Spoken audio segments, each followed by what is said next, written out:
Welcome to Kashmir University Weekly Video Digest, Quest. I'm your host Nisar Dharma, and today we have a very special episode on the special convocation that was held on April 1st to confer the degree of Doctor of Science honoris causa on Professor C.N.R. Rao.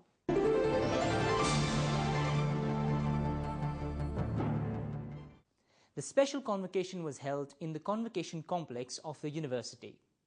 Professor Rao is a National Research Professor and Linus Pauling Research Professor at Jawaharlal Nehru Centre for Advanced Scientific Research, Bangalore. Professor Rao has won many national and international awards and is also a recipient of the prestigious Bharat Ratna, the highest civilian award in India. He has been awarded over 50 honorary degrees from various universities across the world. Various ministers, legislators, vice-chancellors of various universities, members of the University Council, Board of Management and Academic Council, deans, heads of departments, university faculty and students were present on the occasion.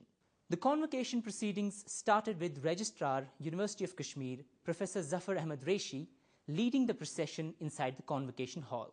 Chancellor and Governor of the J&K, Mr. Narendra Nath Vohra, presided over the function, while as Pro-Chancellor and Chief Minister of the state, Mr. Mufti Muhammad Saeed, was the guest of honor. Education Minister Mr. Naeem Akhtar Andrabi was also present on the occasion. To begin with, the guests were presented mementos.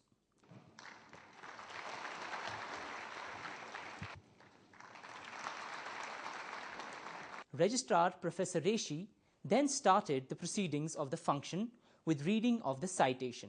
Professor C.N.R. Rao is a world-renowned chemical scientist who has formidable institution-building talents with passion for teaching and research.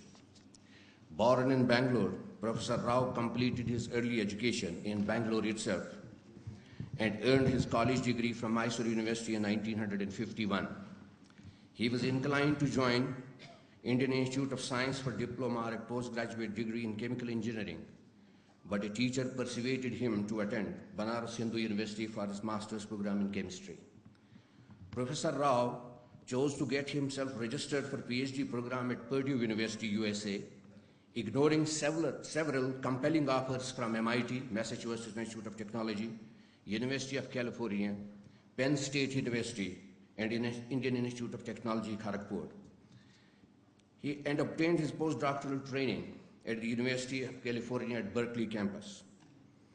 Professor Rao returned to join Indian Institute of Science, Bangalore in 1959 to eventually head its chemistry division. Professor Rao later moved to IIT Kanpur and started research on solid-state chemistry with emphasis on metal oxides, which constitute the largest family of materials with the widest range of properties.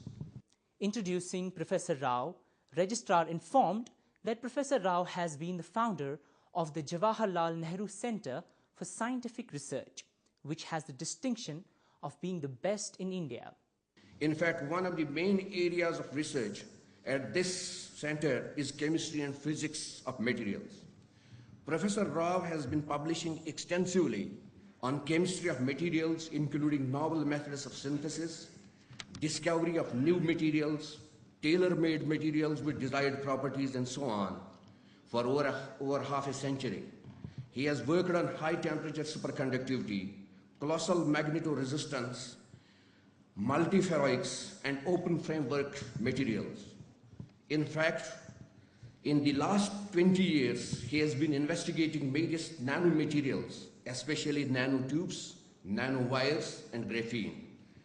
Professor C.N.R. Rao has published about 1,600 research papers and 48 books. He has around 77,000 citations with an H index of 121. He is on the editorial board of several journals dealing with chemistry, chemical physics, material science, and solid-state chemistry. The Chancellor, Shri N.N. Vohra, then conferred the degree on Professor Rao. By virtue of the authority vested in me as the Chancellor of the University of Kashmir, I confer on you the degree of Doctor of Science honoris causa of the University of Kashmir.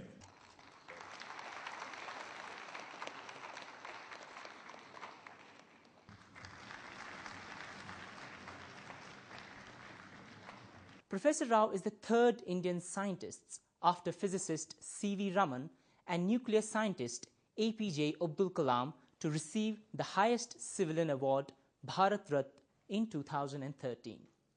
Speaking on the occasion, Vice-Chancellor Professor Khurshid Iqbal Andrabi expressed his desire that he, along with his colleagues at Varsity, are committed to make university a world-class institute.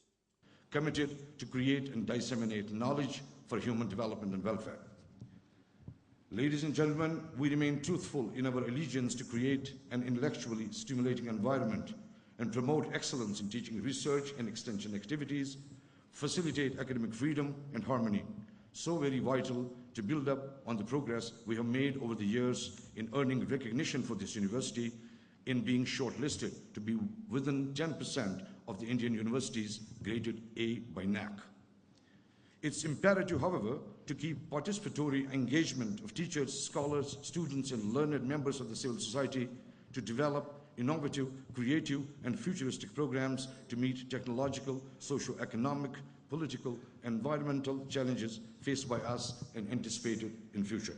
The University of Kashmir has craved a niche for itself in maintaining the standards of student education, such as to foster their acceptance at world-class institutions like Harvard, MIT, Oxford, Cambridge, and other national and international institutes of excellence to promote visibility and appeal for this university. Professor Andrabi requested Chief Minister and Education Minister to help him to make the university a world-class institution. To achieve that, he said, we need a state-of-the-art research centers and liberal funding for it.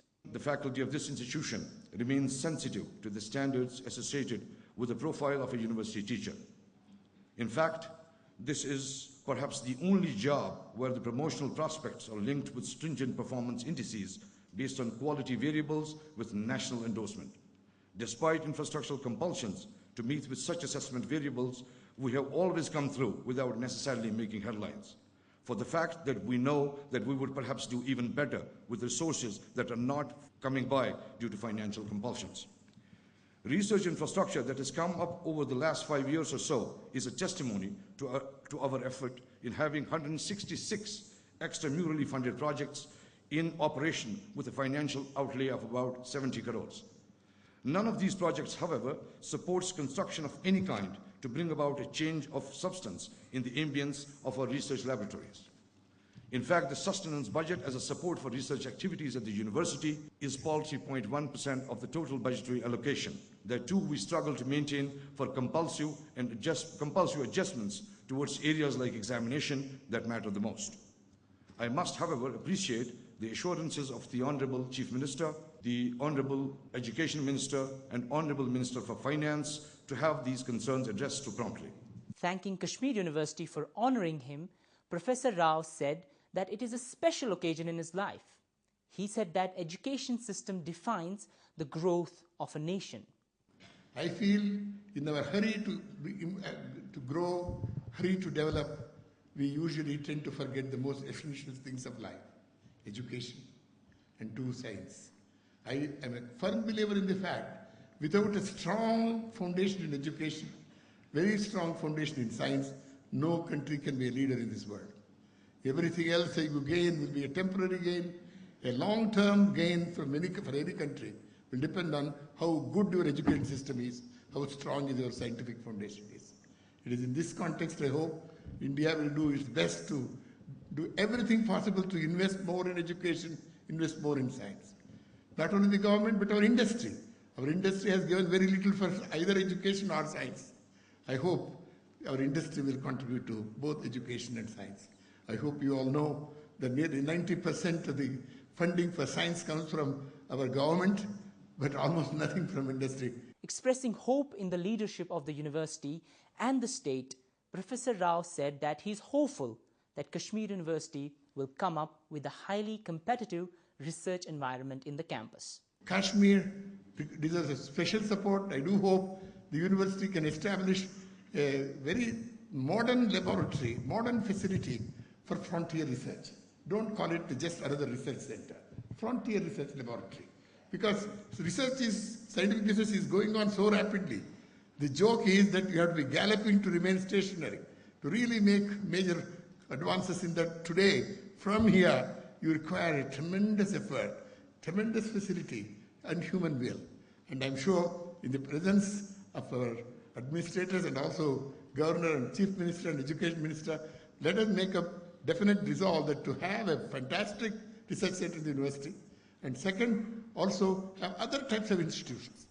So as a well-wisher of Kashmir, I do hope you will get, for example, another Indian Institute of Science, Education and Research in Kashmir.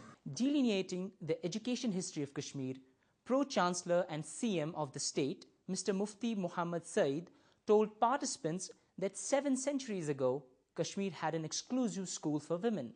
By the great Sufi saint, Sheikh Nuruddin Nurani, Rahmatullahi Alayh. That place near Char Sharif is still called Chatakorian, which means the school girls. One of the best schools of its times, Urwatul Wuska, was established during the reign of great Zainul Abidin Badshah to offer instructions in Arabic and Persian. Lal Ded was indeed a colossus in the literary work who dominated literature of her times, and nobody of her standing is to be seen anywhere near her for about 3 centuries around her. He, however, questioned that why is Kashmir not being able to become a knowledge society? He told the participants that his dream is to turn Kashmir into a knowledge capital. With such a great legacy, as I mentioned above, how is it that we have not been able to tap our intellectual potential enough to create a knowledge society in J&K? On the literary ladder, we are at 6th place from the bottom. We have, of course, passed through a very bad patch, but now we are in a position to relate ourselves in more convincing manner with our glorious past. My government will try everything to convert JK into a knowledge society and a place where people from west of the country, even outside, would feel privileged to come for interaction and acquiring knowledge. Achieving 100% literacy is the beginning of a new journey of hope. If Bangalore could become IT capital of this country, and in fact the whole world, my dream is to make this place a knowledge capital of our great country. Complimenting Professor Rao for his various attainments in the field of science, Governor and Chancellor of the University, Shri N.N. Vohra, said that his zeal in the field of science is unmatched. And most of all, he's an avid educationist who has been responsible for introducing important reforms in science education in the past several years. Amongst his many initiatives, he has been the driving force behind the setting up of the Institutes of Science Education and Research. It was Professor Rao who gave the clarion call to urge the government to support science, technology and innovation, and to emphasize that this required not merely an increase in financial allocations, but also the moral and intellectual support of the society as a whole to the entire arena of science and scientific activity. If the science, technology and innovation approach is seriously followed and is meaningfully integrated in our economic and societal policies, I dare say that many serious challenges facing our country can be resolved and resolved very early. Shri Vohra opined that economic and social transformation of India depends on the creation and application of new knowledge.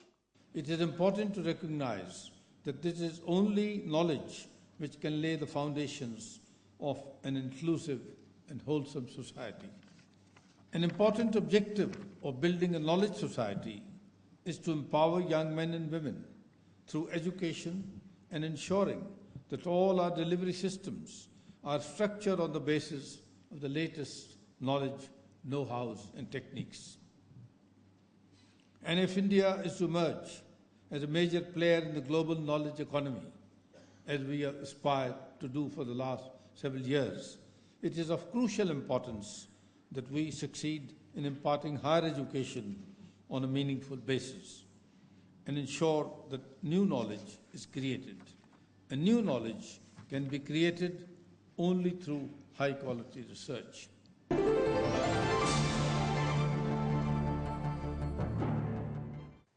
Dear viewers, to cater to the growing needs of Jammu and Kashmiri students, Educational Multimedia Research Centre has started telecast of educational television program on DD Kashmir. ETV program and educational documentaries of EMMRC will be aired on DD Kashmir on every Tuesday and Thursday from April 2015 at the prime time 9:30 p.m. Meanwhile, EMMRC has also launched KU Television Channel on YouTube, where students and general public can watch educational programs and other university videos produced by the centre. With this, we come to the end of today's program. Log on to our website emmrckashmir.com to watch the latest episode of The Quest. Send us your suggestions at quest@emmrckashmir.com. Before I take your leave, here are a few words of wisdom. Higher education today is less about the accumulation of knowledge than the demonstration of status. It is not about the degree, but the pedigree.